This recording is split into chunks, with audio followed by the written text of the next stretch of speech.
सहनाववतु सहनौ भुनक्तु सह वीर्यं करवावहै तेजस्विनावधीतमस्तु मा विद्विषावहै।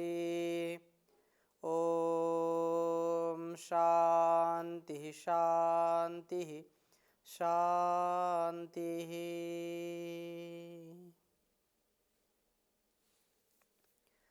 वैदिक जीवन पद्धति में हम स्वाध्याय कर रहे हैं ऋग्वेद के प्रथम मंडल के 89वें सूक्त का, जिसमें बहुत ही सुंदर सुंदर मंत्र हैं। और पिछली कक्षा में हमने चर्चा की थी जो इस सूक्त का 8वां मंत्र है।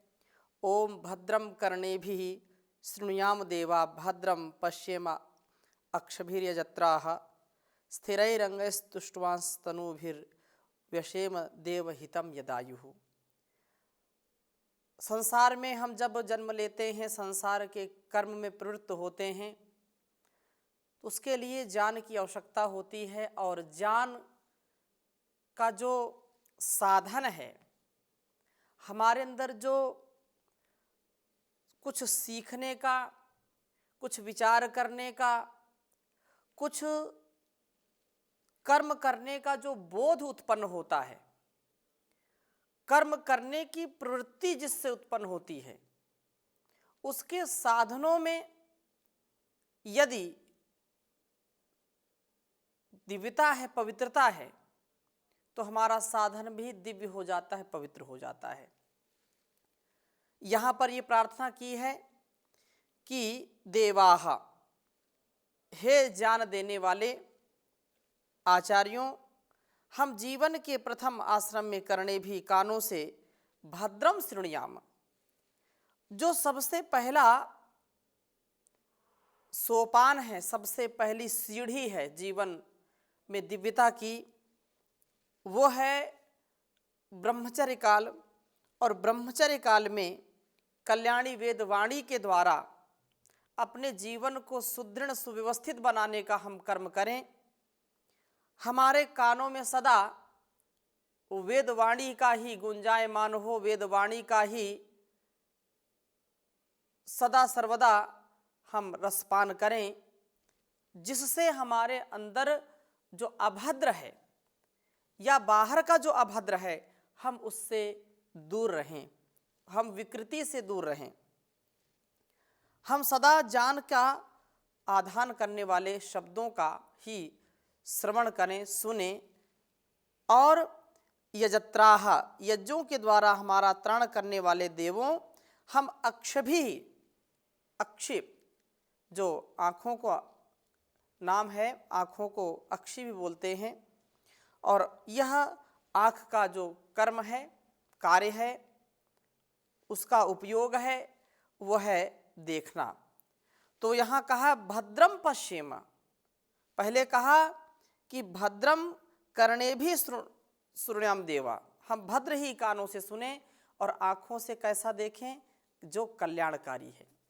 जो कल्याणकारी व्यक्ति वस्तु स्थान है, उनको हम सदा देखते रहें। कल्याण कर्म रूपी जो हमारा एक प्रकार से ये कह लें कि कार्य क्षेत्र है, जो हमारी प्रवृत्ति कराता है व्यवहार में, उस प्रवृत्ति, उस व्यवहार को हम सदा ध्यान में रखते हुए अपने आँखों से सदा सर्वदा सर्वत्र भद्र ही भद्र देखें, अभद्र कहीं न देखें।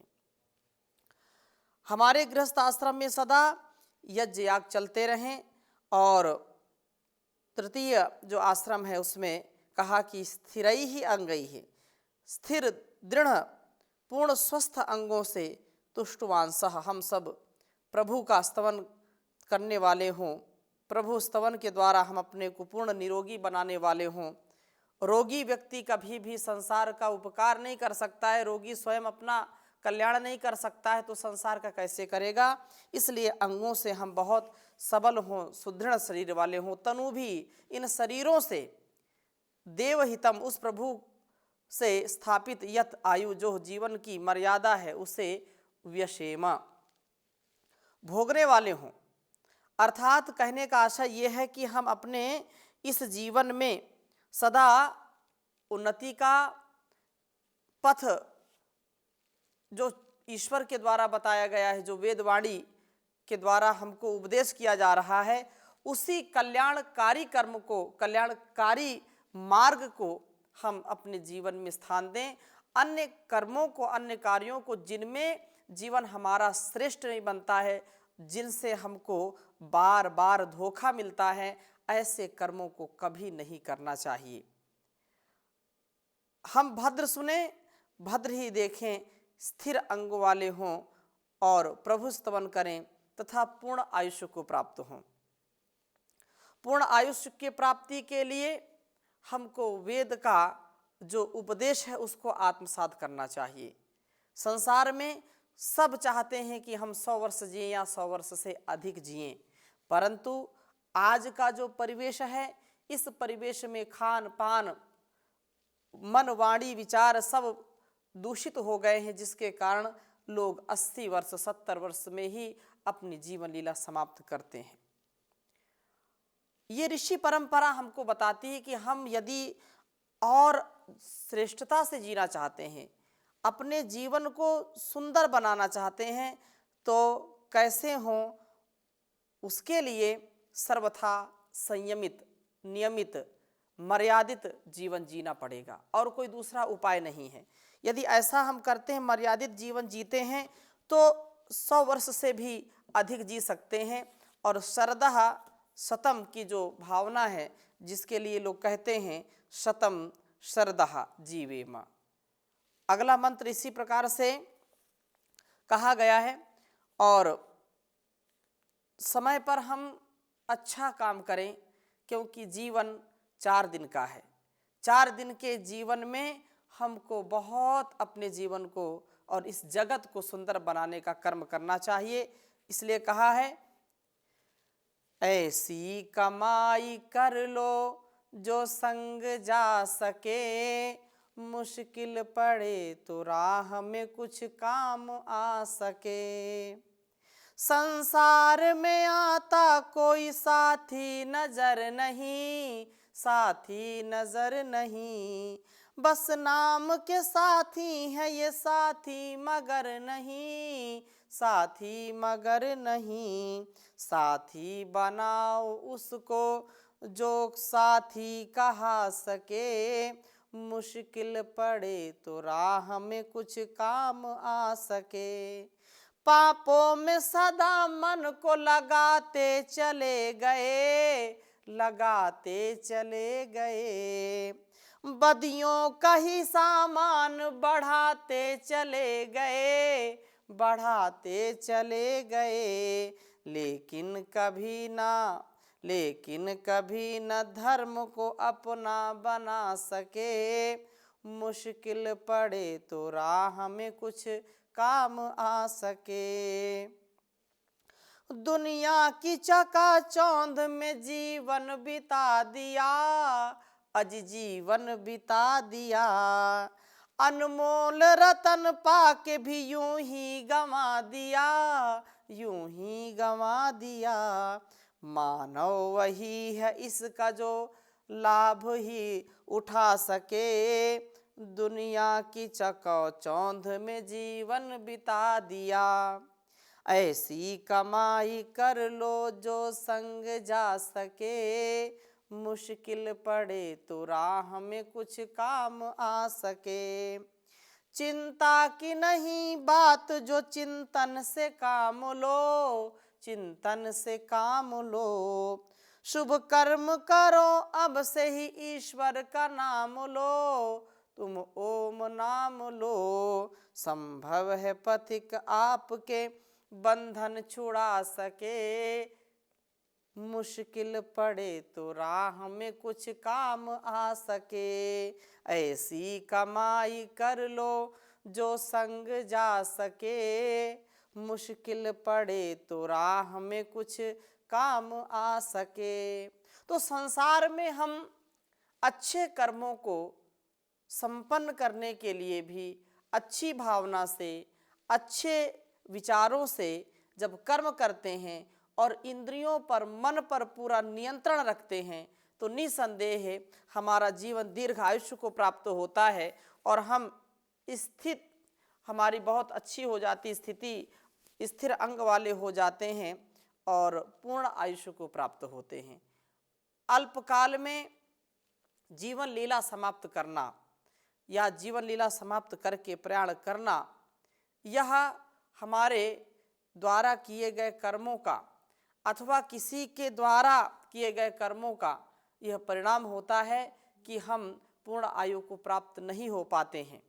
परंतु यदि हम सात्विकता के साथ, परमात्मा की भक्ति के साथ, इंद्रिय संयम के साथ जीवन को व्यतीत करते हैं, तो कैसी भी स्थिति हो, कैसी भी परिस्थिति हो, हम आनंद के साथ, प्रेम के साथ इसको सुखद, सुंदर, सहज बना सकते हैं। तो इसको और कैसे हम अच्छा बनाएं, पूर्ण जीवन कैसे पाएं, इसके संबंध में बहुत ही सुंदर मंत्र, 9वां मंत्र है इस सूक्त का। मैं इसको लिखता हूं, फिर चर्चा करूंगा आपके समक्ष।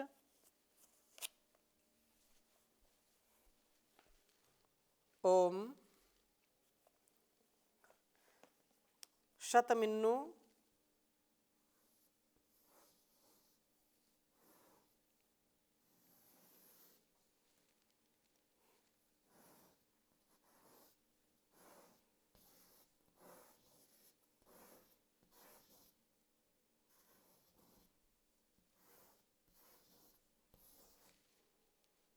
शरदो अंति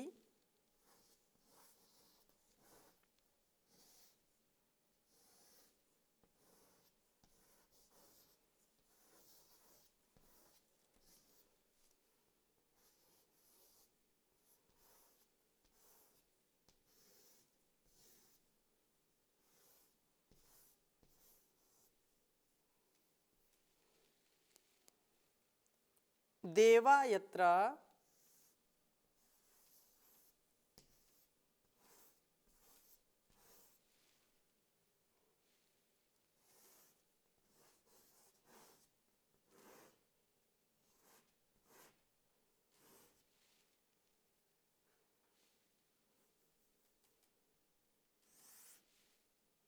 नश्चक्र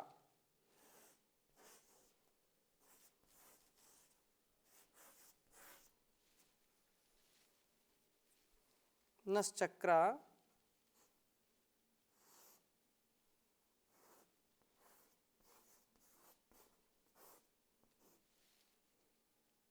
जरसम तनूनाम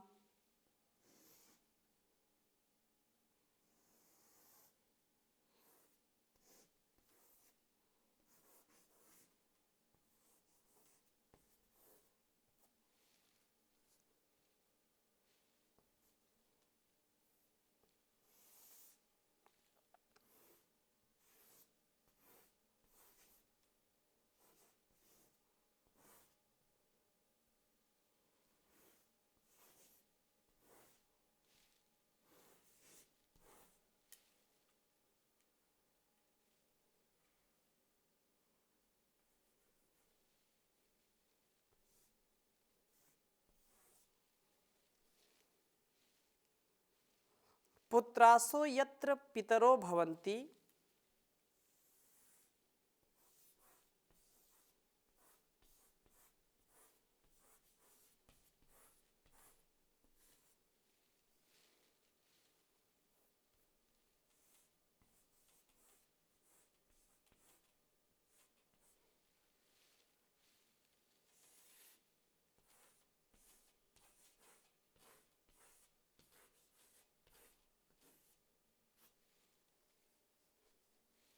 यत्र पितरो भवन्ति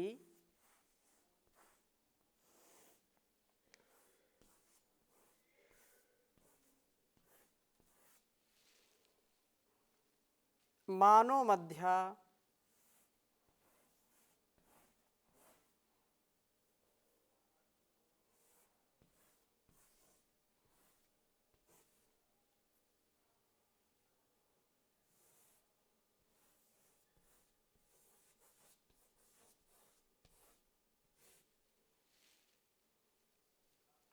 रिरीशतार्युगन्तोः।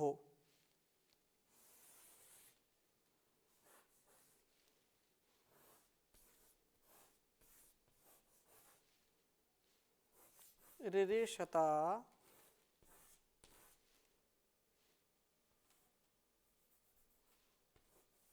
रिरीशतार्युगन्तो।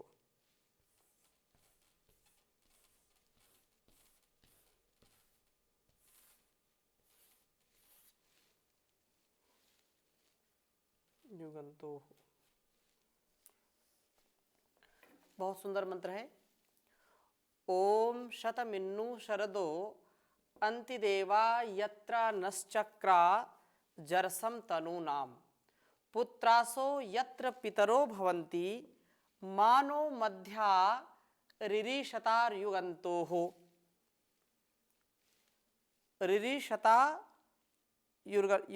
रिरीशतार्युगन्तो। तो रिरीशतायुर्गन्तोः यहाँ पर पुनः मैं उच्चारण करता हूँ।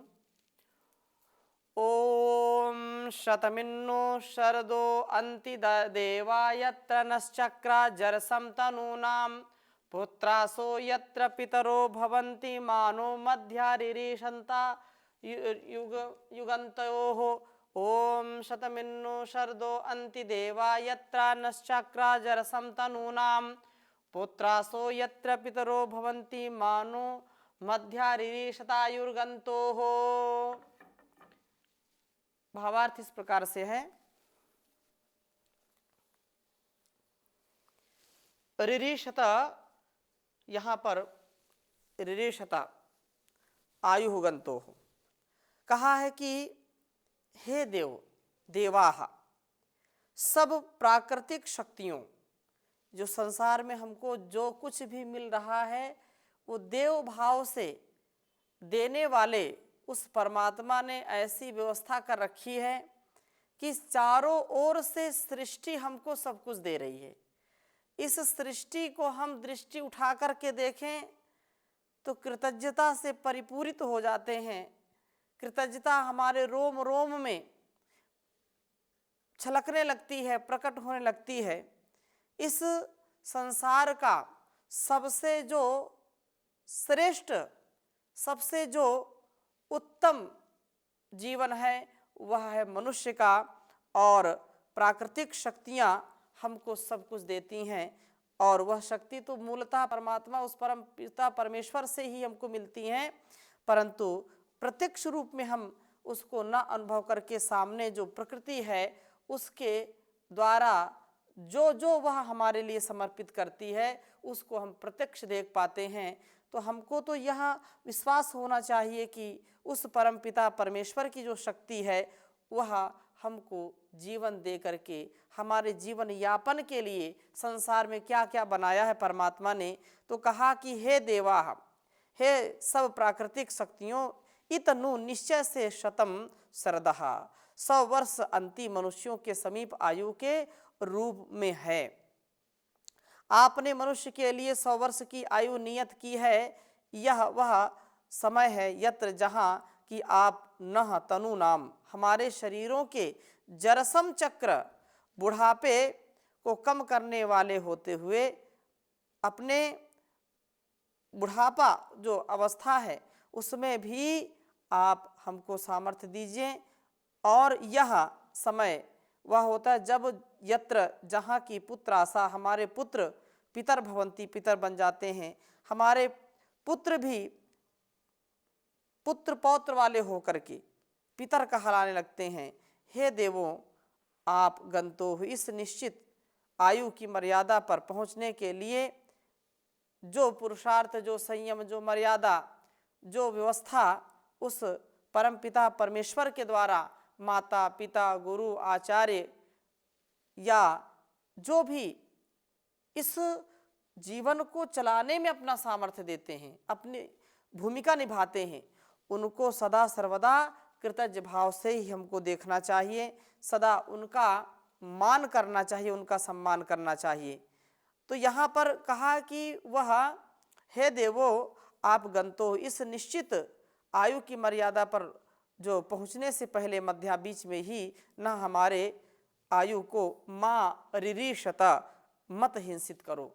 अर्थात कम से कम जीवन के लक्ष्य की पूर्ति तो हमको होनी ही चाहिए। इसलिए उस परमात्मा से बहुत ही कृतज्ञ भाव से निष्ठापूर्वक यह प्रार्थना कर रहे हैं कि हम पूर्ण जीवन को प्राप्त करने वाले हों। अधूरा जीवन बिल्कुल उचित नहीं है। अपरिपक्वता जीवन में विष घोलती है। इसलिए पूर्ण परिपक्व जीवन जीने के लिए, पूर्ण पवित्र जीवन जीने के लिए, पूर्ण रूप से संकल्प को निभाने के लिए हमको सदैव संकल्पित होकर के जीवन में आगे बढ़ना चाहिए।